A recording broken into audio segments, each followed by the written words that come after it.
गायलेला अभंग जगद्गुरु तुकोबारायांचा आहे, 4 चरणाचा आहे, सर्वांच्या परिचयाचा आहे, सर्वांच्या पाठांतरातला आहे. ऐका, या अभंगाद्वारे जगद्गुरु तुकोबाराय तुम्हाला आम्हाला त्या देवाकडं, त्या जगाच्या चालक मालकाकडं, भगवंताकडं काहीतरी मागणं मागतात. पहिला मुद्दा, या पृथ्वी तलावरती, या सृष्टीवरती 3 जणांचे अवतार झाले. पहिला म्हणजे देवाचा, दुसरा म्हणजे साधू संतांचा आणि तिसरा म्हणजे तुमचा आमचा. वाक्य लक्षात ठेवा. पहिला अवतार जर कोणाचा असेल तर देवाचा आहे, दुसरा अवतार जर कोणाचा असेल तर साधू संतांचा आहे, आणि तिसरा जर कोणाचा असेल तर मनुष्याचा. अर्थ तर तुमचा आणि आमचा. ऐका, देव सारखा देत राहतो, संत कधीच मागत नाहीत, आणि मनुष्य सारखा मागत राहतो. तो जो जगाचा चालक मालक भगवंत मंदिरामध्ये बसलेला आहे ना, हा सारखा देत राहणार आहे. ज्यांचा अभंग घेतलाय ते तुकोबार आहे. जे साधू संत आहेत, जे योग्य मार्गाला तुम्हाला आम्हाला लावतात, ते साधू संत मुळातच त्या देवाकडं कधीच काही मागत नाहीत. आणि जे तुम्ही आम्ही आहोत ना मनुष्य, सारखे देवाच्या दारामध्ये उभा राहतो, देवाला सांगतो देवा मला हे द्या, देवा मला ते द्या, म्हणजे तुम्ही आम्ही मनुष्य. याच्यात प्रकार आहेत. देव सारखा देत राहणार आहे, संत कधीच मागत नाहीत, आणि मनुष्य सारखा मागत राहतो. लक्ष देऊ नाही का? बरं, आपलं मागणं काय? संसारिक प्रपंचिक व्यावहारिक दृष्टीचं मागणं जर कोणाचं असेल तर हे मात्र तुमचं आमचं आहे. मला सुखी ठेवा, मला समाधानी ठेवा, मला ध्यान द्या, मला श्रीमंती द्या, मला पैसा द्या, हे मागणं जर कोणाचं असेल तर हे मागणं तुमचं आमचं आहे. बरोबर आहे? मला सांगा, देवाची आठवण सुख असल्याच्या नंतर होते का दुःख आल्याच्या नंतर? जरा मोठ्यानं बोला. दुःख आल्याच्या नंतर. बरोबर आहे? जोपर्यंत सुख आहे तोपर्यंत देव तुम्हाला आठवणार नाही, पण जीवनामध्ये सुख आलं, बरोबर आहे, जीवनामध्ये दुःख आलं की देवाच्या दारामध्ये उभा राहायचं, देवासमोर हात जोडायचे आणि देवाला सांगायचं, का रे बाबा देवा, काय तुझं मी वाटुळं केलं की एवढं दुःख माझ्या पदरात घातलं? म्हणजे लोकांचं वाटुळं केल्याशिवाय देवाला काही दुसरं काही कामच नाही का? देव कोणाचंच वाटोळं करत नाही महाराज. माणसाच्या जीवनामध्ये सुख आणि दुःख येते ना, हे माणसानं केलेलं कर्म आहे, त्या कर्माचं फळ आहे ना, हे प्रत्येकाला भोगायला येणार आहे. केले कर्म झाले त्याची भोगा आले, उपजले मेले ऐशे किती. माणसाचं काहीतरी कर्म शिल्लक राहिलं की जीवाला जन्म घ्यावा लागणार आहे, ते प्रत्येकाला भोगा. अरे कर्म जगाच्या बापाला चुकलं नाही, तुम्हाला मला काय कर्म चुकणार आहे? महाराज सांगतात, कर्मे राम वनवासा गेला. अरे कर्मानं रामाला सुद्धा वनवासाला जावं लागलं. मला सांगा, ते कर्म जर देवाला चुकलं नसेल, दादा तुम्ही आम्ही तर माणसं आहोत ना, आपल्याला कसं कर्म चुकणार आहे? प्रत्येकाच्या जीवनामध्ये कर्म जे आहे ना, हे प्रत्येकाला भोगायला लागणार आहे. दुसरा मुद्दा, जन्म घेणे लागे वासनेच्या संगी आणि त्याची झाली अंगे हररूप. तिसरा मुद्दा, जन्मा येणे घडे पातकांचे मूळ आणि संचिताचे फळ भोगावया. आपण जसं कर्म कराल तसा तो भगवंत तुम्हाला मला फळ देणार आहे, हातामध्ये देवाचे नाही. मी तर म्हणेल, एक वेळेस त्या भगवंताला भिवू नका, पण माणूस जो कर्म करतोय ना त्या कर्माला भ्या. कारण जगाचा चालक मालक भगवंत तुम्हाला मला माफ करल, पण मनुष्यानं केलेलं जे कर्म आहे ना, मनुष्याचं कर्म मनुष्याला कधीच माफ करणार नाही. याच्याकरता माणसानं कर्म करत असताना चांगलं करावं. आपल्या जीवनामध्ये दुःख आलं की देवाची आठवण होती, देवाच्या दारामध्ये उभा राहतो, देवाला सांगतो, देवा मला सुख द्या. पण मला सांगा, आपली अपेक्षा देवाकडं सुखाची आहे, तुमचं आमचं मागणं. अहो, एका जणाला कोरोनाच्या काळात देव प्रसन्न झाला. कोरोनात देव प्रसन्न झाल्याच्या नंतर त्यानं देवाला चांगलं काहीतरी मागवणं. ते देवाला काय म्हणलं माहिती का? हेची दान देगा देवा. देवाला काय म्हणलं माहिती का? हेची दान देगा देवा, शेजाऱ्याला कोरोना व्हावा. मग शेजाऱ्याला कोरोना झाले होते, तो ह्याकडे मान तूच क्वारंटाईन होऊन बसावा. म्हणजे असं कुठं मागणं असते का? आणि कोरोनामध्ये नियमच निघला होता, खोकला की ठोकला. त्याच्यामुळं काही काही जण खोकला दाबू दाबू मिळेल, कधी जाईल आणि कधी गचकल म्हणून सुद्धा मिळ लागत नव्हता. महाराज, भाग्य आपलं भारत देशामध्ये जन्म भेटलाय. आहे भारत देशासारखा दुसरा देश कुठंच नाही. भाग्य आपलं भारत देशामध्ये जन्म भेटलाय, महाराष्ट्रामध्ये जन्म भेटलाय, ह्या पवित्र असणाऱ्या भूमीमध्ये तुम्हाला मला जन्म भेटलाय. अरे बाकीचे सगळे देश आहेत दादा, भारत एवढीच माता आहे. काय माझ्या भारत देशाची संस्कृती आहे का? भूक लागली तर जेवण करणं ही प्रकृती आहे, भूक नसताना जेवण करणं ही विकृती आहे. ऐका हा, भूक लागली तर जेवण करणं ही प्रकृती आहे, भूक नसताना जेवण करणं ही विकृती आहे, आणि घासातला घास दुसऱ्याला देणं ही माझ्या भारत देशातली संस्कृती आहे. या भारत देशामध्ये तुम्हाला मला जन्म भेटलाय का हो? एवढं कार्यक्रम, एवढं सुंदर नियोजन कशासाठी केलंय आपण? काहीतरी कुठंतरी कधीतरी माणसाच्या जीवनामध्ये बदल व्हावा याच्याकरता तुम्ही आम्ही एवढा अट्टहास केलाय. कारण माझी एक जिते दादा, हंगामा खड़ा करना मेरा मकसद नहीं है, सूरत बदलनी चाहिए. ऐका हा, हंगामा खड़ा करना मेरा मकसद नहीं है, सूरत बदलनी चाहिए. मेरे दिल से ना सही लेकिन तुम्हारे दिल से सूरत की गंगा निकलनी चाहिए. अरे परमार्थ करायचा आहे ना, माणसानं चांगला करावा आणि मन निर्मळ ठेवून करावा. तो देव, तो भगवंत जर वाटत असेल ना आम्हाला सुद्धा प्रसन्न व्हावा, याच्याकरता सुद्धा त्या देवावरती, त्या भगवंतावरती निष्ठा असणं गरजेचे. उदाहरण सांगतो. आंधळा मनुष्य होता. आंधळा मनुष्य होता. रोज देवळामध्ये जायचा आणि देवाचं दर्शन करायचा. मनुष्य आंधळा होता, डोळ्यानं दिसत नव्हतं. ज्याला दिसत होतं त्यानं त्या आंधळ्याला प्रश्न विचारला, का रे बाबा आजपर्यंत तू कधी देवळातला देव बघितलायस का? काय सांगितलं? का रे बाबा आजपर्यंत तू कधी देवळातला देव बघितला का? ज्याला दिसत नव्हतं, जो आंधळा होता, त्यानं सांगितलं, दादा मला डोळ्यानं दिसत नाही ना, मी आजपर्यंत कधी देवळातला देव बघितला नाही. मग ज्यांना दिसत होतं त्यानं त्याला प्रश्न विचारला, आजपर्यंत तू कधी देवळातला देव बघितला नाही, पण तरी सुद्धा रोज देवळामध्ये जातोय, मग देवळामध्ये जाण्याचं कारण काय आहे? आंधळ्या मनुष्यानं दिलेलं एवढं उत्तर गोड होतं दादा, ते उत्तर नक्की घरी घेऊन जा. तो आंधळा मनुष्य काय म्हणला माहितीये का? दादा मी देवाला बघावं याच्याकरता मी देवळात कधीच जात नाही. उदाहरण आहे का? हा, मी देवाला बघावं याच्याकरता मी देवळात कधीच जात नाही. देवानं मला बघावं याच्याकरता मी देवळात जातोय.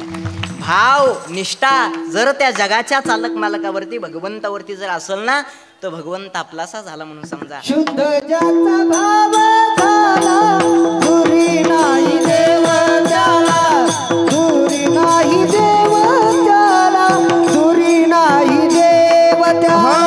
शुद्ध ज्याचा भाव झाला, दुरी नाही देव त्याला, दुरी नाही देव त्याला, दुरी नाही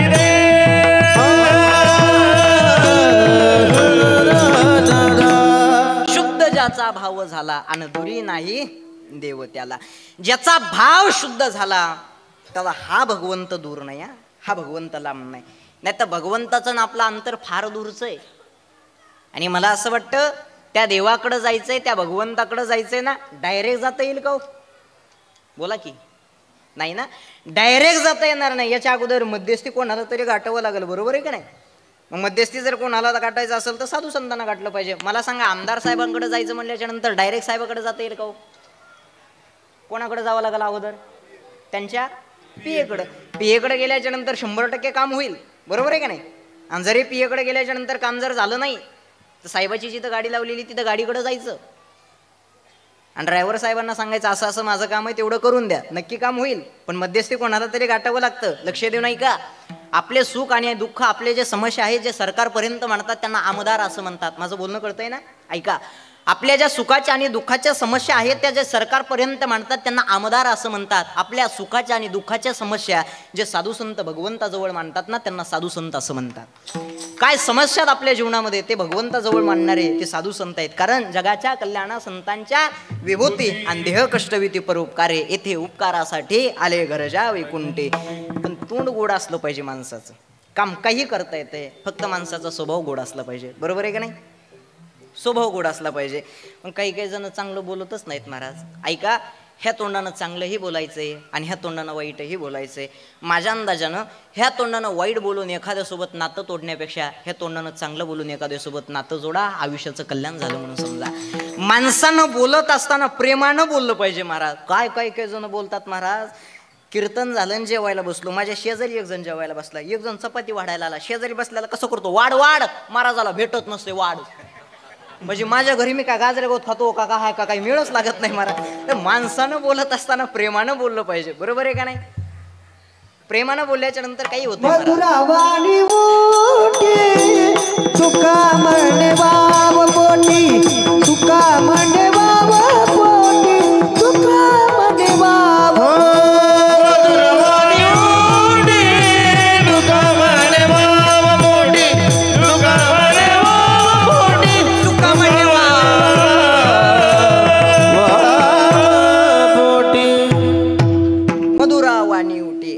म्हणे वाव पोटी. माणसाचा स्वभाव गोड असला पाहिजे, माणसाचं तोंड गोड असलं पाहिजे. महिला मंडळ आतापर्यंत बघितलं का मिठाला मुंग्या लागलेल्या? मिठाला मुंग्या लागतात का? साखरेला लागतात पण मिठाला लागत नाही. त्याचं कारण आहे, मिठाचा गुणधर्म हा खारट आहे आणि साखरेचा गुणधर्म हा गोड आहे. वाक्य लक्षात ठेवा. आपला जर स्वभाव मिठासारखा जर खारट असेल ना तर एक जण सुद्धा आपल्या पाठीमागे उभा राहणार नाही. पण आपला जर स्वभाव साखरेसारखा जर गोड असेल ना तर जग आपल्या पाठीमागे लागल्याशिवाय राहणार नाही. माणसानं स्वभाव ठेवत असताना माणसानं साखरेसारखा गोड ठेवावा. माणसानं बोलत असताना प्रेमानं बोललं पाहिजे. कारण त्या जगाच्या चालक मालकाला, त्या भगवंताला जरी काय लागत असेल ना तर प्रेम लागतं. महाराज सांगतात, थोर प्रेमाचा भुकेला निष्ठावंत भाव भक्ताचा स्वधर्म निर्धार, हे वर्म चुकू नये. निष्काम निश्चळ विठ्ठले विश्वास अन पाहू नये वासा अनेकाची. पण येड्याच्या नादाला किती तिथी लागा बाबा, येडा ऐकत नाही. किती येड्याच्या नादा लागला. एका येड्यानं 2 तास भाषण केलं, देव नाही या विषयावरती. किती तास? 2 तास. कोणत्या विषयावर? देव नाही या विषयावर 2 तास भाषण केलं. भाषण झाल्याच्या नंतर ते टेजच्या खाली आले. मी त्यांच्याकडे गेलो आणि त्यांना म्हणलं, वा तुमच्या वक्तृत्वानं, तुमच्या वजनदार आवाजानं, तुमच्या बोली भाषेमध्ये या श्रोत्यांना, या लोकांना 2 तास सांगून टाकलं की देव नाही, आणि श्रोत्यांनी, लोकांनी ते ऐकलं सुद्धा. हे नेमकं कुठून शिकले मला तरी सांगा. ते म्हणला देवाची कृपा. 2 तास देव नाही बोंबलत होता आणि परत देवाची कृपा कुठून झाली सांगा बरं.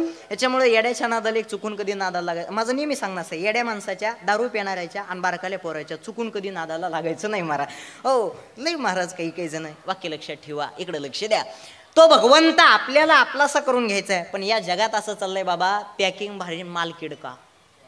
वस्तू तिथे आहे, बरोबर आहे का नाही?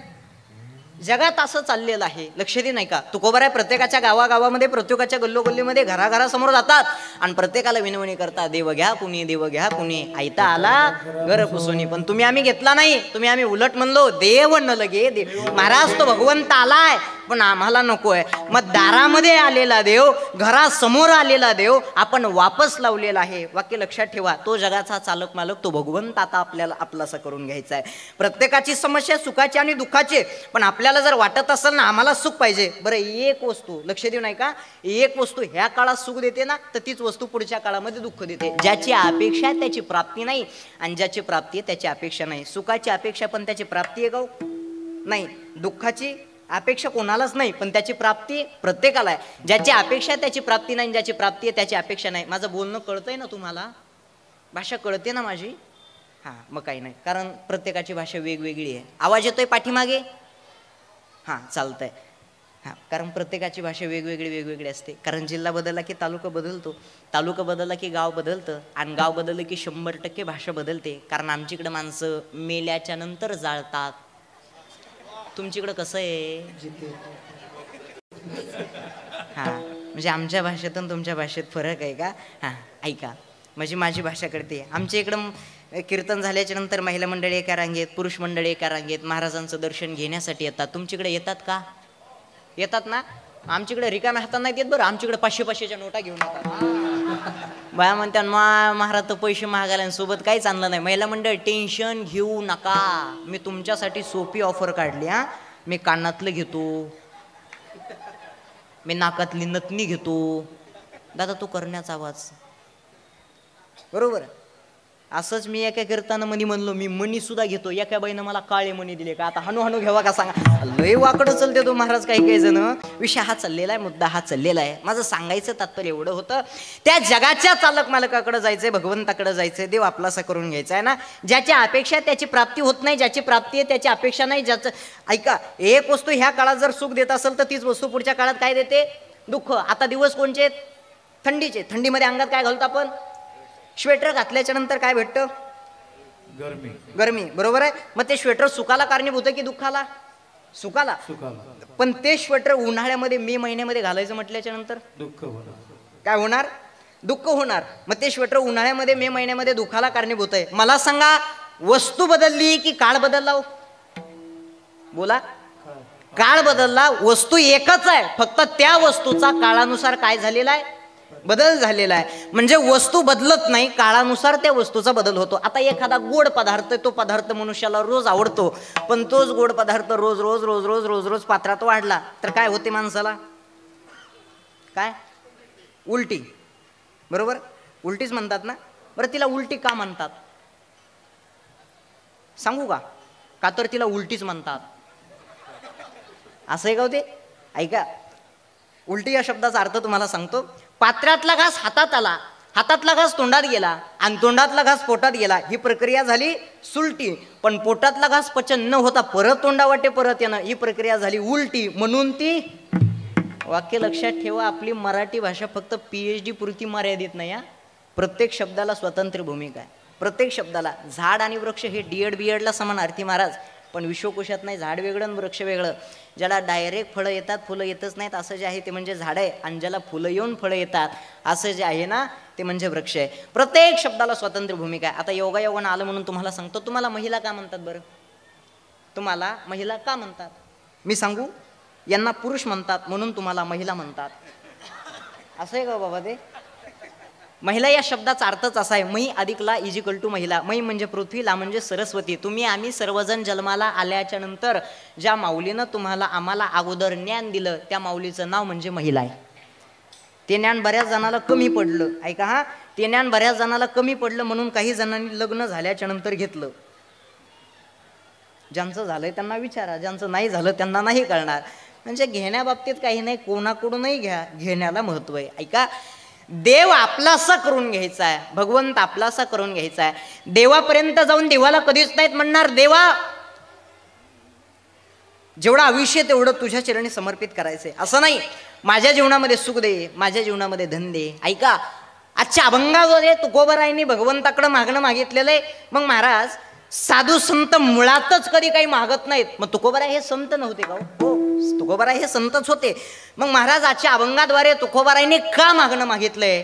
संत तर कधी मागतच नाहीत, पण तुकोबराय मागणं का मागतात? मागणं मागण्याचं कारण काय? ऐका, देवाच्या दारामध्ये उभा राहून देवाला जे मागतात त्यांचं नाव म्हणजे मनुष्य आहे. लक्ष देऊन ऐका हा, ज्याच्या दारामध्ये, त्या देवाच्या दारामध्ये उभा राहून त्या देवाला जर तुम्ही आम्ही सुख आणि दुःख मागतोय ना, त्याचं नाव मनुष्य आहे. पण देव ज्यांच्या दारामध्ये उभा राहतोय आणि ज्यांना म्हणतोय महाराज काहीतरी मागा, त्यांचं नाव संत आहे. साक्षात जगाचा चालक मालक पंढरीचा पांडुरंग तो भगवंत तुकोबारांच्या दारामध्ये उभा राहिलाय आणि तो भगवंत तुकोबाराला सांगतोय महाराज काहीतरी मागा. हात जोडता तुकोबारांनी सांगतात, नाही देवा मला काहीच मागायचं नाही. जगाचा चालक मालक भगवंत सांगतोय महाराज तुम्ही एवढी माझी आतापर्यंत सेवा केली, एवढी भक्ती केली, एवढं नामचिंतन केलं ना, याचं फळ म्हणून आज तुम्हाला काहीतरी माझ्याकडे मागावं लागणार आहे. तुकोबाराय सांगतात, हे बघ देवा, मी जीवनात काहीच मागणार नाही. मी जरी सेवा केली असेल, मी तुझं नामचिंतन जरी केलं असेल, भगवंताची तुझी सेवा जरी केली असेल ना, तर मला संसारासाठी, मला प्रपंचासाठी, मला सुखी राहण्यासाठी, मला समाधानी राहण्यासाठी, मला धन, मला श्रीमंती, मला पैसा मुळातच काही नको आहे. भगवंत शेवटी हात जोडतय, महाराज काहीतरी मागावं लागेल तुम्हाला. तुकोबाराय सांगतात, हे बघ देवा, वाड वडिलापासूनची परंपरा मी काहीच मागणार नाही. वडिलाची रीत जाणत से, वडिलाची रीत जाणत से, वडिलांची रीत जाणत से, वडिलांची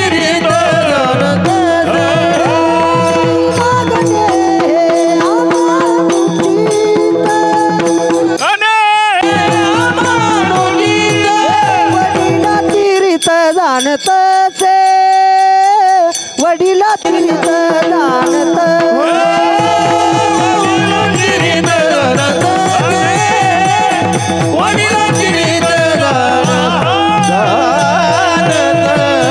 से. मागणे अम्मा अनुचित आणि वडिलांची रीत जाणत असे. बाबा आमच्या वाड वडिलापासून जे परंपरा आहे म्हणे देवा काहीच मागणार नाही. शेवटी भगवंत हात जोडतोय, शेवटी म्हणतोय महाराज मला मान्य आहे, वाड वडिलापासूनची जरी परंपरा असेल ना, तरी आज माझ्यासाठी तुम्ही काहीतरी मागा. काय माझ्यासाठी तुम्ही काहीतरी मागा. तुकोबाराय शेवटी जगाच्या चालक मालकाला सांगतात, हे बघ देवा, वाड वडिलापासूनची परंपरा आहे, पण तू मला मोडायला लावतोय. मला मागायचं नाही, पण तुझा एवढा हट्ट आहे ना, तर तुला जर द्यायचं जर असं तर असं काहीतरी दे. काय देवं महाराज तुम्हाला? त्यावेळेस जगद्गुरु तुकोबारांनी त्या देवाकडं, त्या भगवंताकडं, त्या जगाच्या चालक मालकाकडं काय मागितलं असेल तर आजच्या अभंगाच्या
टाळ्या वाजव बरं एकदा यांच्यासाठी.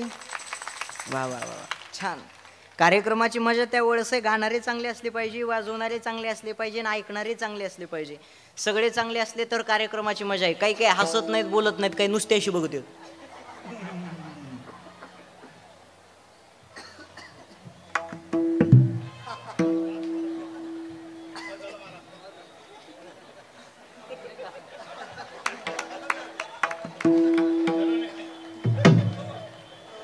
तुम्हाला वाटलं गेलं गेलं का काय माहिती. हसलं पाहिजे माणसानं, फ्रेश राहिलं पाहिजे. बघा, जे खडकून असतं ते मोकळ्या मनाचं असतं, आणि जी जात घालत असते ती प्युअर आदल्या गाठीची असते. बघा, असलं आयुष्याचा एक ऐका, उद्याचा सूर्य, उद्याचा दिवस आपल्यासाठी उगवलं का नाही हे तुम्ही आम्ही सांगू शकत नाही. जेवढं आयुष्य भेटलंय ना तेवढ्या आयुष्यामध्ये माणसानं आनंदानं राहिलं पाहिजे. आणि माझं कीर्तन समाज जसं असेल तसं, बरोबर आहे का नाही. समाजाला जे लागेल ते दिलं पाहिजे, बरोबर आहे का नाही. मुळात कीर्तनामध्ये विनोद नसला पाहिजे, कीर्तनामध्ये विनोद नसावा. मग तुम्ही म्हणतात महाराज कीर्तनामध्ये विनोद नसावा, तुम्हीच म्हणता राहून राहून तुम्हीच विनोद करता. एक गोष्ट लक्षात ठेवा, कीर्तनामध्ये विनोद नसलाच पाहिजे, पण मवा पडल्या फवारा हाणावा लागतो. एवढंही वाक्य लक्षात ठेवा. हां, कीर्तनामध्ये विनोद असावा, पण विषयाला धरून विषयाला अनुसरून कीर्तनामध्ये विनोद असावा. इकडे लक्ष द्या.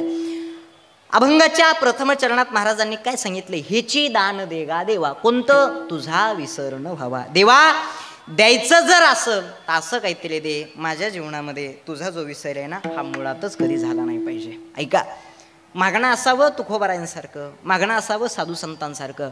काय कीर्ती होती महाराज.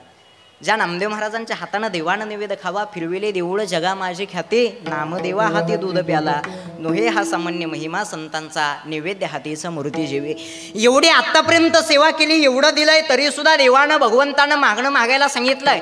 पण तरी सुद्धा जगद्गुरु तुकोबारायांनी देवाकडे काय मागितलंय, देवा मला काहीच देऊ नको, फक्त आयुष्यामध्ये जीवनामध्ये जीवन जगत असताना तुझा विसर नाही पडला पाहिजे, मला बाकी काही नको. देवाकडं मागतो, देवानं दिल्याच्या नंतर कोणत्या देवानं दिले याचा सुद्धा मिळ नसतो तुम्हाला मला. लगेच देवाचा काय पडतो, आपल्याला विसर पडतो.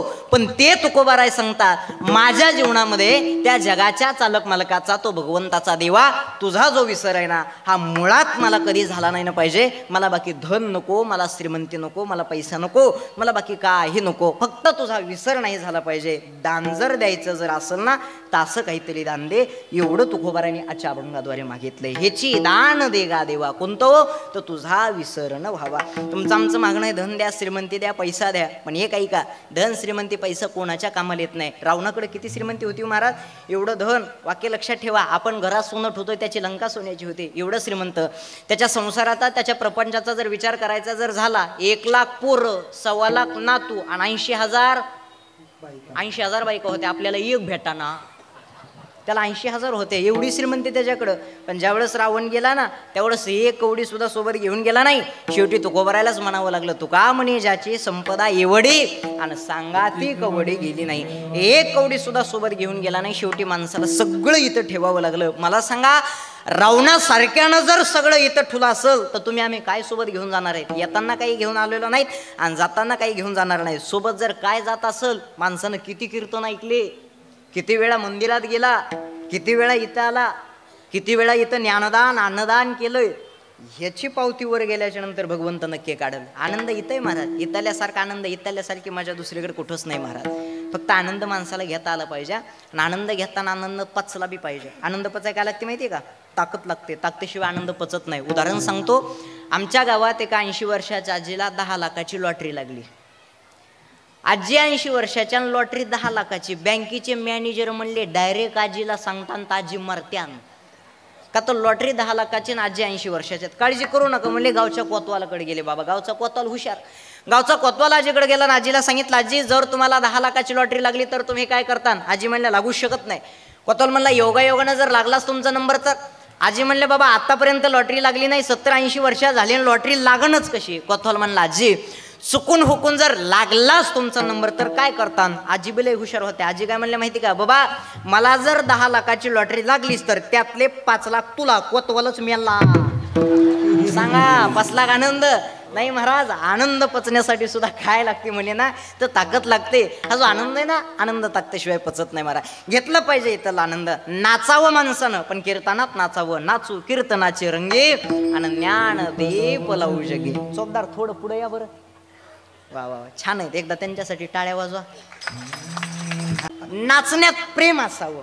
आनंद जर कुठं घ्यायचा असेल ना तर इथं घेतला पाहिजे. कारण नित्याल्यासारखा आनंद खरं सांगा, खरं सांगा चोपदार, मंडपात आनंद आहे का घरात आनंद आहे? कीर्तन करण्यात आनंद आहे का संसार करण्यात आनंद आहे? मग कीर्तन झाले कुठं जाणार आहेत बोला? घरीच ना. बरोबर आहे. ऐका, संसार आहे, प्रपंच आहे म्हणून करायचं आहे. भगवंताचं नामचिंतन असून सुद्धा लोक करत नाही. फार मोठी शोकांती काय महाराज. केलं पाहिजे भगवंताचं नाम. या संसारात या प्रपंचात काही खरं नाही महाराज, काही खरं नाही. संसार प्रपंच काही कामाचा नाही. तुम्ही म्हणतात महाराज तुमचं लग्न झालं नाही, संसाराच्या प्रपंचाच्या लय उचापते करायला. हे बघा मी प्रामाणिक माणूस. हा बघा खालून कसे बोटे करते. हा मी प्रामाणिक माणूस आहे. काही बोलल पण मी बोलून पुरावा देईन. महाराजाच्या बोलण्याला पुरावा असावा. बरोबर आहे ना? महाराजाच्या बोलण्याला पुरावा असावा. आणि महाराजाच्या बोलण्याला जर पुरावा नसल तर महाराज जित्ता पुरावा. याच्याकरता मी माझ्या बोलण्याला पुरावा देणार आहे. फलकट होतो संसार येते सार भगवंत, दुःख बांधवडी आहे हा संसार, सुखाचा विचार नाही कुठे. या संसारात या प्रपंचात सुखाचा विचार मुळातच कुठं नाही महाराज. उदाहरण सांगतो.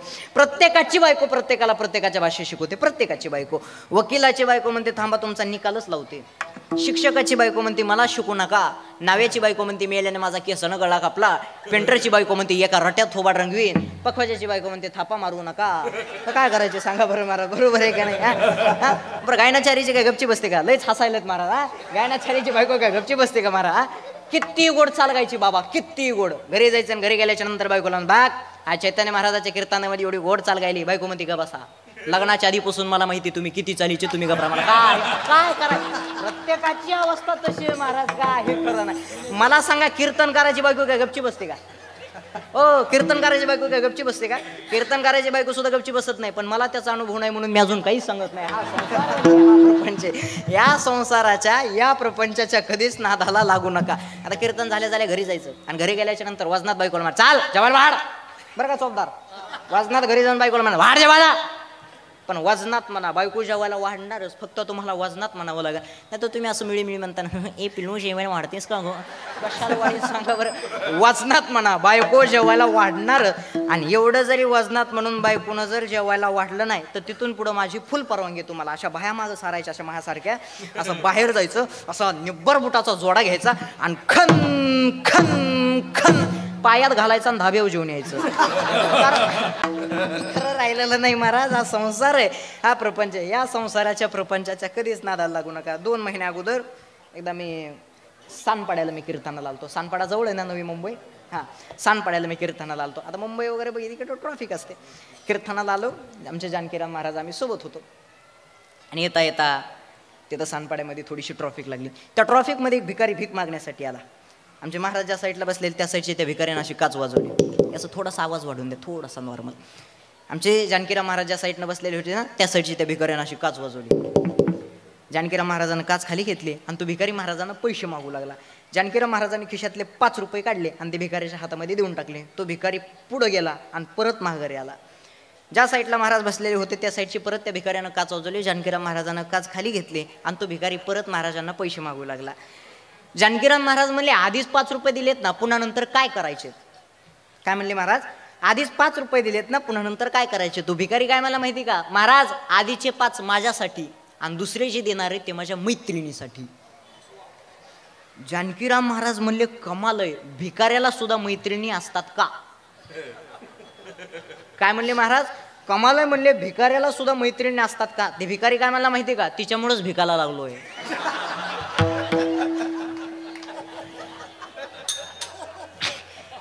हाय का काही खरं महाराज? या संसारात या प्रपंचामध्ये काय हे खरं नाही महाराज. हा फलकट संसार आहे. 2 जण नवरा बायको गाडीवर चालली. गाडीवर रस्त्याच्या कडेला बैल सजवलेले. बैल कोण्या सणाला सजवतात? गोळा माहिती आहे ना तुम्हाला? वा हां तेवढं तरी बरं आहे. हां आपली संस्कृती तुम्ही टिकून ठेवली सिटीमध्ये राहून सुद्धा, याचा मला अभिमान आहे, याचा स्वाभिमान आहे. ऐका, बैल पोळा. पोळ्याच्या दिवशी काय सजवतात? बैल सजवतात. 2 जण नवरा बायको चालले होते. रस्त्याच्या कडेला बैल सजवले होते. बायकोनं नवऱ्याला प्रश्न विचारला, होय म्हणले आज लयच बैल सजवलेत, आज कशाचा सण आहे? नवऱ्यानं सांगितलं आज बैलाचा सण आहे. म्हणला पोळा आहे. बायकोच्या काय मनामध्ये विचार आला की बायको काय म्हणली माहिती का? बैलाचा जसा सण असतो तसा म्हशीचा एखादा नसतो का? काय म्हणले बायको? बैलाचा जसा सण असतो तसा म्हशीचा एखादा नसतो का? नवरा म्हणला झाली की आता संक्रांत.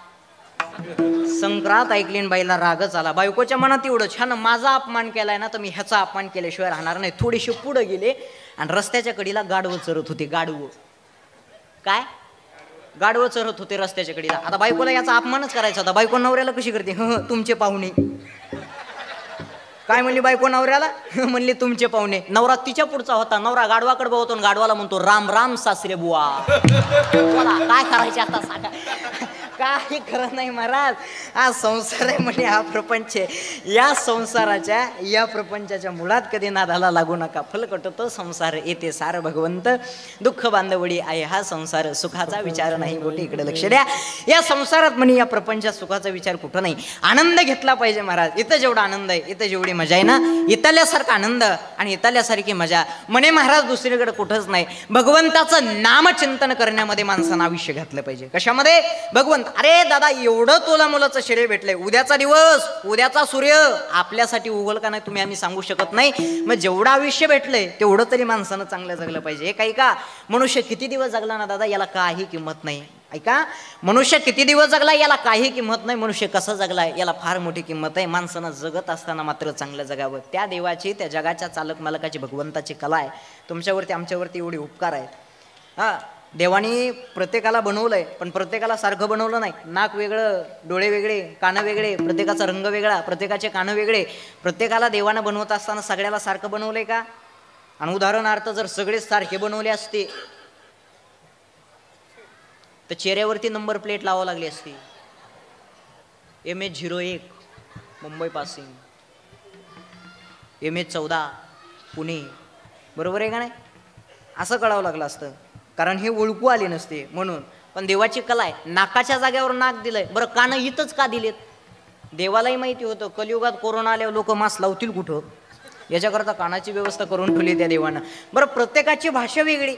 जिल्हा बदलला की भाषा बदलणार. प्रत्येकाची भाषा वेगवेगळी. आता तुमची भाषा वेगळी आहे, माझी भाषा वेगळी. थोडासा का होईना पण भाषेमध्ये डिस्टन्स येतो, थोडा का होईना. बरोबर आहे का नाही?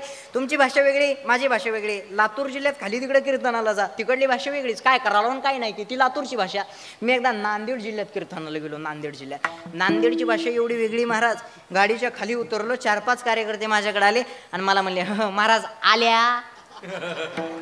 आल्या म्हणलं की मी 4-5 वेळेस खाली बघितलं. म्हणलं धोतर घालून आलो का साडी घालून आलो याचा विचार करावा. म्हणजे प्रत्येकाची भाषा वेगवेगळ्या प्रकारची महाराज. त्या देवाचे उपकार तुमच्यावरती आमच्यावरती उपकार आहेत महाराज. आणि भाग्ये भारत देशामध्ये जन्म भेटलाय का? भारत देशासारखा देश आहे ना दुसरा कोणचाच नाही महाराज. मी एका ठिकाणी मी जेवायला बसलो, जेवायला, आणि माझ्या समोर एक फॉरेनचा माणूस जेवायला बसलेला होता. फॉरेनचा जेवायला होती पुरणाची पोळी. पुरणाची पोळी माहिती आहे ना तुम्हाला? हां, जेवायला होती पुरणाची पोळी. माझ्यासमोर एक फॉरेनचा माणूस जेवायला बसलेला. आता मी जेवण सुरू केलं ताट आल्याच्या नंतर. तो फॉरेनचा माणूस सारखा असा बघायचा माझ्याकडं. मी जेवत होतो, तो नुसता माझ्याकडे बघत होता. मला पक्क कळालं ह्याला कशात काय बुडून खावा म्हणून कळा ना. म्हणून मी त्याला त्याच्या भाषेत म्हणलं शिरू खरा, जेवण शिरू खरा. तो म्हणला महाराज जेवण शिरू करायचे पण कसे करायचे? त्याला मला फळे मोडायचे, दुधात बुडवायचे, तोंडात घालायचे, शिरू करायचे. ते म्हणला महाराज शिरू करायचे पण एक प्रॉब्लेम आहे. म्हणला काय? ते म्हणला हे पुरणमध्ये कश काय गेला? येडी हळद म्हणाली पोळी चौकून प्याकन मधी पुरण गेलं कसं? त्याला म्हणलं एवढं कळायला भारत देशात जन्म घ्यावा लागला. त्याच्याकरता आमचा भारत देश महान आहे. या भारत देशामध्ये तुम्हाला मला जन्म भेटलाय ना, मी अगोदरच सांगितलं होतं बाकीचे सगळे देश आहेत, भारत एवढीच माता आहे. अभिमान वाटला पाहिजे आपल्याला, स्वाभिमान वाटला पाहिजे. ह्या पवित्र असणाऱ्या ह्या भारत देशामध्ये जन्म भेटलाय, या महाराष्ट्रामध्ये जन्म भेटलाय, या जिल्ह्यामध्ये, या तालुक्यामध्ये, या वाडीवरती पवित्र अशा या ठिकाणी जन्म भेटून एवढा भव्य दिव्य अशा प्रकारचा गुढ अशा प्रकारचा कार्यक्रम तुम्हाला मला बघायला ऐकायला भेटतोय. याच्या पलीकडे काय मोठं भाग्य पाहिजे सांगा ना. तर हल्ली सध्याच्या काळात वारकरी संप्रदायाला लोक मानत नाही, पण आनंदाची गोष्ट आहे. तुमचं कौतुक करावं एवढं थोडं आहे महाराज. एवढ्या मोठ्या मुंबईसारख्या कल्याणसारख्या सिटीमध्ये राहून सुद्धा एवढं गोड असणारं तोलामोलाचं वातावरण केलंय. म्हणजे वारकरी संप्रदाय आपला हा धर्म तुम्ही मात्र नक्की टिकून ठेवला. ही काळाची गरज आहे. इथून पुढच्या पिढीला हे सांगितलं पाहिजे, इथून पुढच्या पिढीला हे कळालं पाहिजे. ही काळाची गरज आहे. आपण म्हणतो विज्ञान एवढं पुढं गेलं, जग शुद्ध झालं, जग स्टँडर्ड झालं, पण मला नाही वाटत की जग अजून बदललंय. लोक म्हणतात लोक आता 50% बदलले, 100% बदलले, पण तुम्ही आम्ही फक्त आत्ताशिक 50% बदललो. का माहितीये का? आत्ताशिक फक्त बुटा आणि चपला घालून जेवायलेत. जेव्हा बुटात वरण भात घेऊन खाते तेव्हा म्हणायचं आता 100% बदलले. म्हणजे अजून काही 100% बदललेलं नाही बघा. तुमच्यावरती आमच्यावरती हे साधू संतांचे खरंच उपकार आहेत महाराज. भाग्ये एवढी मंडळी तुम्हाला आम्हाला लाभतायत. एवढे सर्व समोर बसलेले हे सर्व ज्येष्ठ श्रेष्ठ मंडळी, ज्ञानवृद्ध मंडळी, वयवृद्ध मंडळी, तपवृद्ध मंडळी कीर्तनाला येत आहे. कशासाठी? काहीतरी कुठंतरी माणसाच्या जीवनामध्ये बदल व्हावा, कुठंतरी काहीतरी माणसाचे. एवढा मोठा कार्यक्रम करायचा आहे, एवढं मोठं नियोजन करायचं आहे. कशामुळं? प्रत्येकाच्या जगाच्या मागं, प्रत्येकाच्या पाठीमागं व्याप लागलेला आहे. 1 तासाचा जरी वेळ काढा म्हणलं तर वेळ निघू शकत नाही. प्रत्येकाच्या पाठीमागं व्याप आहे. पण मला सांगा, एवढा वेळातला वेळ काढून तुम्ही सर्वजण इथं वेळ देताय कशासाठी हो? कुठंतरी काहीतरी माणसाच्या जीवनामध्ये बदल व्हावा, इथून पुढची जी पिढी आहे ही सुधारावी, वारकरी संप्रदाय यांना कळावा, आपला काय धर्म हे यांना कळावा, याच्याकरता आम्ही एवढा अट्टहास केलाय. पण एवढा अट्टहास करून जर काहीतरी कुठं जर मनुष्याच्या जीवनात जर बदल नाही झाला तर काय उपयोग आहे सांगा बरं? काहीतरी कुठंतरी माणसाच्या जीवनामध्ये 1 वर्ष सप्ताह केल्याच्या नंतर 1 वर्षात 1 जण जरी माळकरी झाला ना तर सप्ताह केल्याचं सार्थकी लागलं म्हणून बाकी काही नाही महाराज. काही अपेक्षा करताय अजून सांगा? कार्यक्रम करतोय, एवढा अट्टहास करतोय ना, एवढं नियोजन करतोय ना, माणसाच्या जीवनामध्ये कुठंतरी काहीतरी बदल झाला पाहिजे याच्याकरता आम्ही एवढा अट्टहास केलाय. आणि माझं भाग्य आहे आज तुमच्या समोर येण्याचा योग आहे. आणि माझी पात्रता नाही मी तुम्हाला कीर्तन सांगावं, मी तुम्हाला उपदेश करावा, माझी तेवढी पात्रता नाही आहे. पण तुम्ही आमच्यामध्ये ज्ञानोबारायला तुकोबारायला बघतात. काय उपकार आहेत महाराज साधू संतांचे. त्या काळात ज्ञानोबारायला 1 टायमाचं जेवण पोटभर भेटलं नाही. माझं बोलणं कळतंय ना तुम्हाला? त्या काळामध्ये ज्ञानोबारायला 1 टायमाचं जेवण पोटभर भेटलं नाही. पण ज्ञानोबारा तुकोबाराय म्हणलं की पंचपक्वान्नाचं ताट समोर येतं. हे उपकार तुमच्यावरती कोणाचे असतील ना तर हे साधू संतांचे उपकार. आणि हे काही का फुकट कोणी कोणाला देत नाही महाराज. जगात फुकट कोणी कोणालाच देत नाही. पण जगाचा उद्धार होण्याची ज्ञानेश्वरी ज्ञानोबारायने तुम्हाला आम्हाला फुकट देऊन टाकले. काय उपकार आहे साधू संतांचे. फुकट. तुकोबारायांचा गाथा काय श्रेष्ठ आहे. किती साधू संतांची श्रीमंती एका वाक्यात सांगतो ऐका. तुकोबारायांच्या गाथ्यातील एका अभंगावर कीर्तन करून जर कीर्तनकार कोट्याधीश होत असेल, मी महाराजांची श्रीमंती तुम्हाला सांगता ऐका. तुकोबारायांच्या गाथ्यातील एका अभंगावर कीर्तन करून जर कीर्तनकार कोट्याधीश होत असेल तर एवढा मोठा तुकोबारायांचा गाथा आमच्या तुकोबाराने लिहून ठेवला. हे तुकोबाराय किती श्रेष्ठ आणि हे तुकोबाराय किती श्रीमंत. एवढे श्रेष्ठ तुकोबाराय, एवढी श्रीमंती जगद्गुरु तुकोबारायांचे. स्वतःसाठी काहीच ठुलं नाही. मुलगा अन्न करता मेला, पण धन श्रीमंती पैसा कधीच मागितला नाही साधू संतांनी. अधिकार संपन्न होते महाराज. आणि दास्यत्वाच्या पराकाष्ठेचा विचार करायचा झाला ना तर बाबाजी मी नक्की सांगाल, तपासायचं असेल तर साधू संतांना तपासा, बाकीच्यांना तपासत बसू नका. काय उपकार आहे तुझे दास्य करू आणि का मागो खावया धेग झाली जिने माझे पंढरी राया कायगा विठोबा तुझा आता म्हणावे शुभाशुभ गोड तुम्हा थोरांच्या दैवे संसाराचा धाक निरंतर आम्हाशी मरण भले परी काय उकळायशी तुझ्या शरणागत शरण जाऊ अनेक असेन तुका म्हणे लाज कवना हे का नसी. किंवा रोज काकड्यात म्हणतो आम्ही कागा किवेल वाणा केलो दिनाचा दिन काय तुझी हीनशक्ती झालीशी दिसे लाज वाटे म्हणा तुझा मन वितादास गोडी नाही रस बोलिली यासारखे. बरोबर आहे का नाही?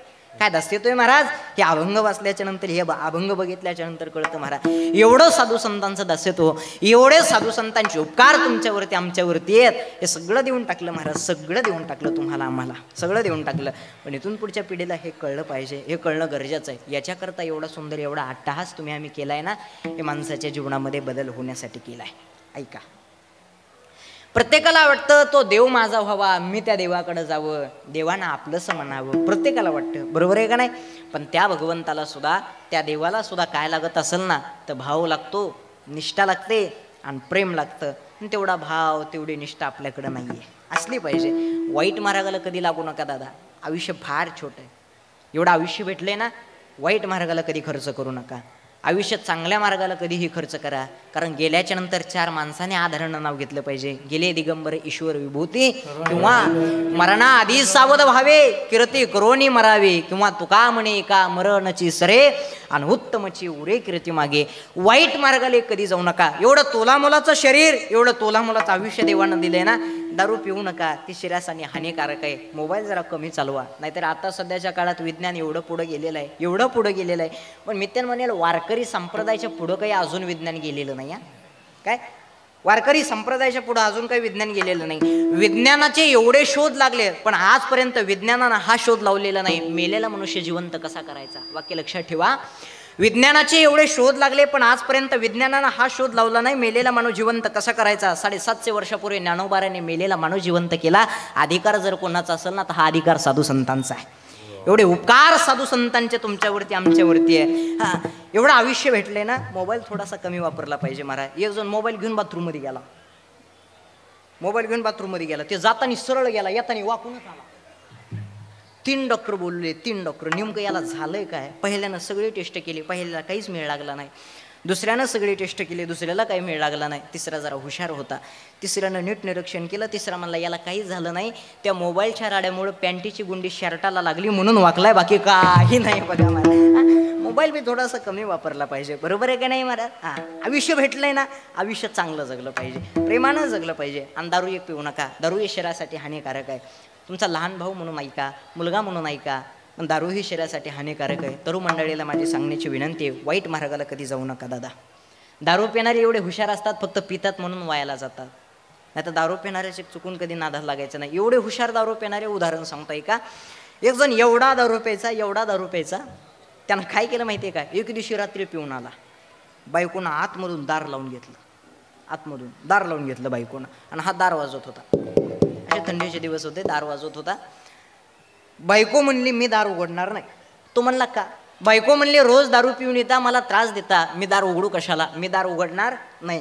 दारू पिणारे एवढे हुशार असतात. तो काय म्हणला माहिती आहे का, जर तू दार उघडलं नाही तर समोर विहीर आहे म्हणला. विहीर कळते ना तुम्हाला. हां, समोर विहीर आहे म्हणला, विहिरीमध्ये उडी मारल आणि उडी मारून मी काय देईल, माझा जीव देईल. विहिरीमध्ये उडी मारून माझा जीव देईल. बायको म्हणली जा मरून. यानं एवढा दगड घेतला आणि विहिरीमध्ये टाकला. जसा दगड विहिरीमध्ये टाकला तसा धपकून आवाज झाला. बायकोला वाटलं खरंच उडी मारली का काय, जाऊन बघावा. बायकोनं दार उघडलं आणि बायको बाहेर गेली. बायको अशी विहिरीमध्ये डोकावून बघत होती, तोपर्यंत हे आतमध्ये गेलं. ह्यानं आतून दार लावून घेतलं. आता हा मध्ये गेला आणि बायको बाहेर राहिली. काय, आता हा मध्ये गेला आणि बायको बाहेर राहिली. आता बायको दार वाजवत होती, दार उघडा. तो म्हणला नसतो उघडी. बायको म्हणली का. तो म्हणला आतापर्यंत एवढा थंडीमध्ये मी बाहेर होतो, तू दार मला उघडलं नाही, मी कशाला उघडू, मी दार उघडणारच नाही. बायको काय म्हणली माहिती का, जर तुम्ही दार उघडलं नाही तर मी आरडा वरडा करून.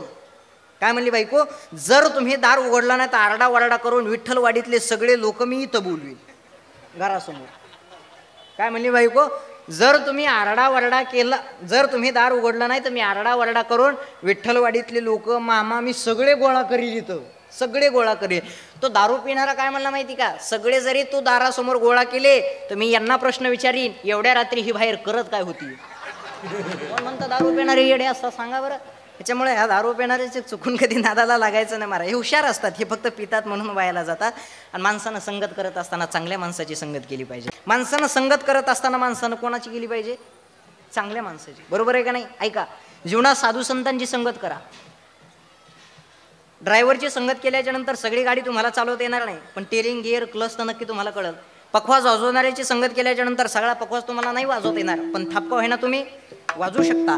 गायन करणाऱ्याची संगत केल्याच्या नंतर सगळं गायन तुम्हाला येणार नाही, पण एखादी चाल तरी तुम्ही गाऊ शकता.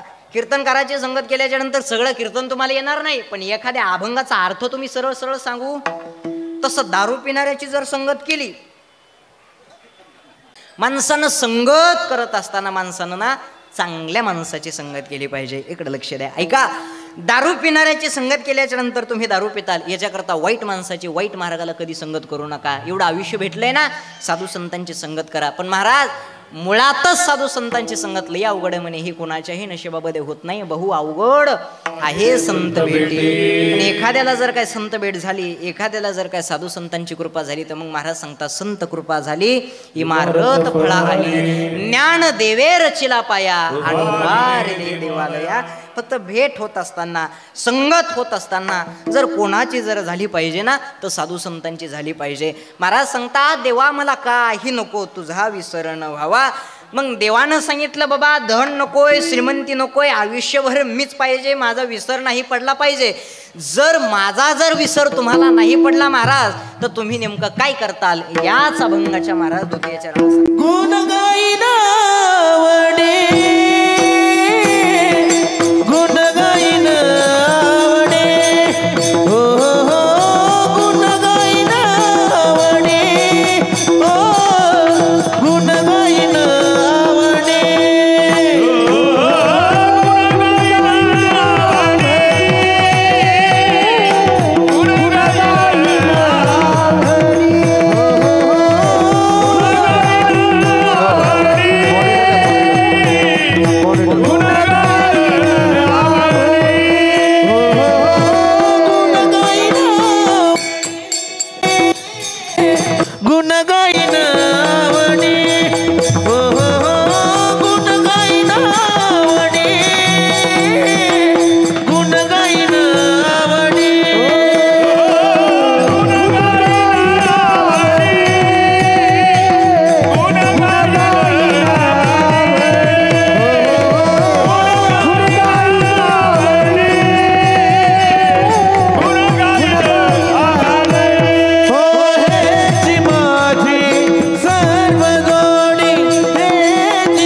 पांडुरंगाच्या द्वितीय चरणात महाराज सांगतात, गुण गायीन आवडी ह्याची माझी सर्व जोडी. देवा मी आयुष्यभर जर काय करल ना तर फक्त तुझे काय करल, मी आयुष्यभर तुझे गुण गाईल. गुण गायीन आवडी ह्याची माझी सर्व जोडी. लक्ष देऊ नाही का, त्या जगाच्या चालक मालकाचं भगवंताचं जर गुण गायलं तर नक्की आपल्या जीवनामध्ये सुख भेटेल, नक्की आपल्या जीवनामध्ये समाधान भेटेल.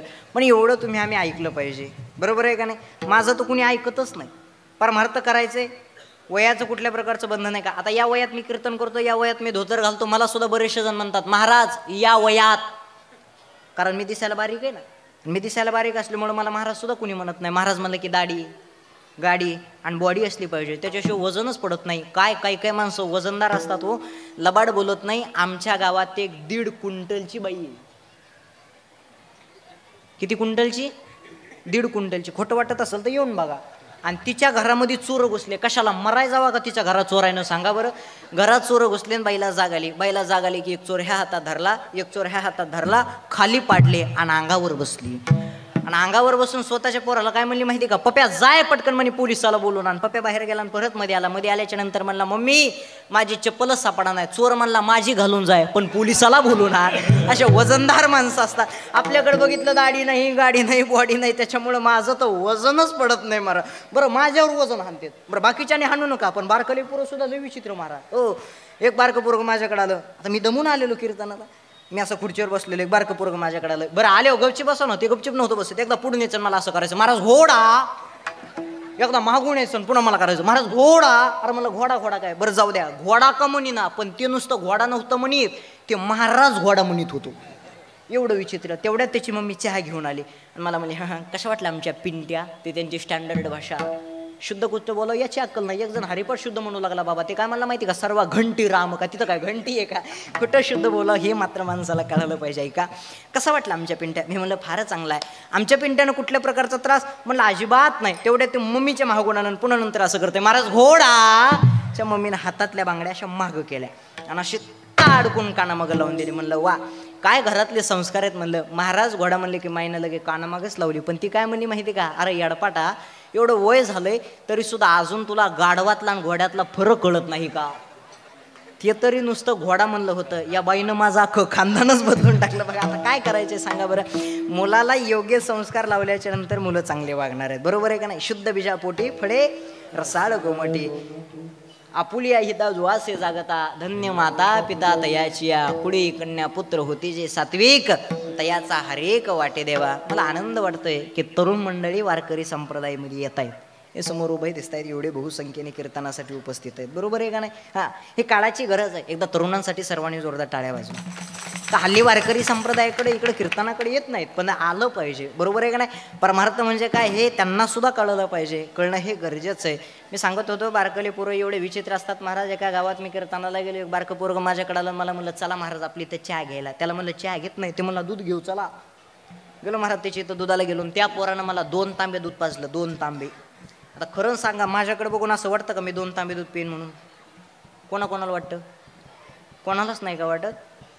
आपलीकडला कीर्तनाचा टाईम, सिटीमधला कीर्तनाचा टाईम कितीचा असतो, 7 ते 9. 9ला कीर्तन झाल्याच्या नंतर जेवण वगैरे. आमच्या तिकडे पुण्यामध्ये कीर्तन झालं 7 ते 9. 9ला कीर्तन झालं. एक ताई माझ्याकडे आल्या आणि मला म्हणल्या चला महाराज आमच्या इथं जेवायला. मी आमच्यासोबतचे असे 10-15 टाळकरी आम्ही निघालो जेवायला. आणि चलता चलता ताईला सहज प्रश्न विचारला. त्यांना म्हणलं का हो ताई 8 दिवसाचे कीर्तनकार, 8 दिवसाचे महाराज मंडळी तुमची इथं जेवायला असतात का. ताई काय म्हणले माहिती का, नाही महाराज 8 दिवसाचे कीर्तनकार, 8 दिवसाचे महाराज मंडळी आमची इथं जेवायला नसतात, तुमच्या वणी बारीकच कुणी आहे नाही. म्हणजे मी बारीक आहे म्हणून घरी जेवायला नेलं. घरी गेलो, आता बाबा बारीकी म्हणून तिने अशी बारकाली उंडे धरली का. तर बाबा बारीक आहे, एक एक एक एक पोळी लाटली, सगळ्यांच्या ताटामध्ये एक एक एक एक ठुली. यांचं वदनी कवळूस तर मी एक पोळी तर खाल्ली, दुसरी आणून दिली, दुसरी खाल्ली, तिसरी आणून दिली, तिसरी खाल्ली, चौथी आणून दिली, चौथी खाल्ली. महाराज पोळ्या लाटू लाटू त्या बाईची बीपी वाढली. त्याच्यामुळे ती जवळ येतच नव्हती, लांबूनच म्हणायची हवं का आण, हवं का आण, हवं का आण. पुन्हा कशी करते, माय गाडी बारीक आहे पण आवरेज लई देते, हवं का आण, हवं का आण, हवं का आण. पुन्हा कशी करते, माय दिसतंय लाकडावणी पण खातंय माकडावणी गय. म्हणजे आता तर कळालं असेल ना मी 2 तांबे दूध पितो म्हणून, कळालं ना. आता परत विषयावर या.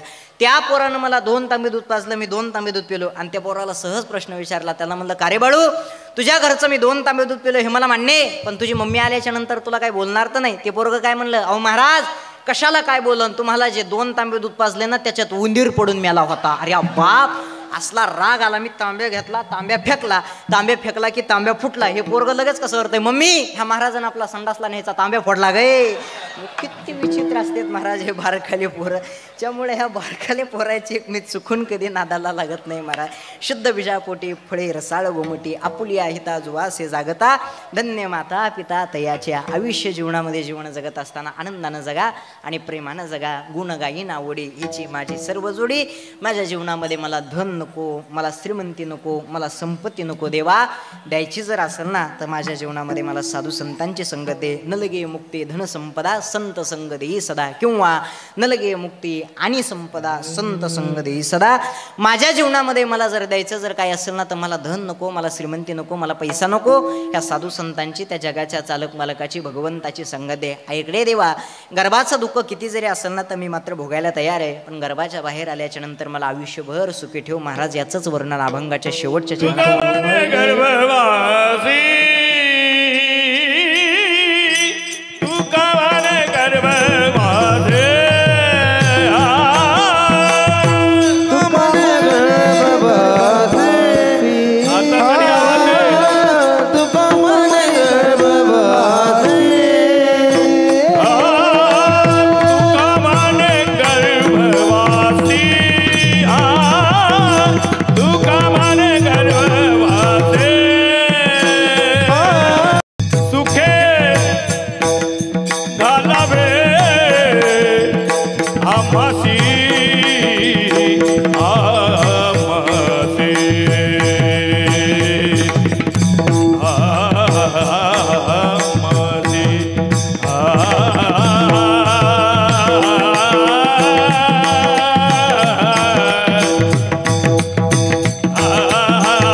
आ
महाराज सांगतात तुका म्हणे गर्भवासी सुखे घालावे आम्हासी. या अभंगाचा अर्थ भावार्थ माझ्या बुद्धीला जसा झेपल तसा मी तुमच्यासमोर मांडलेला आहे. एखादा शब्द काही जर चुकलं हुकलं असेल तर मुलाचं अंतकरण करून मला माफ करा. जेवढे आहे ते घरी घेऊन जा आणि जे चुकलं हुकलं असेल ते माझे मला परत देऊन टाका. त्या जगाच्या चालक मालकाकडं त्या भगवंताकडं कसं मागणं मागितलं पाहिजे आजच्या अभंगाद्वारे तुम्हाला मी सांगितले.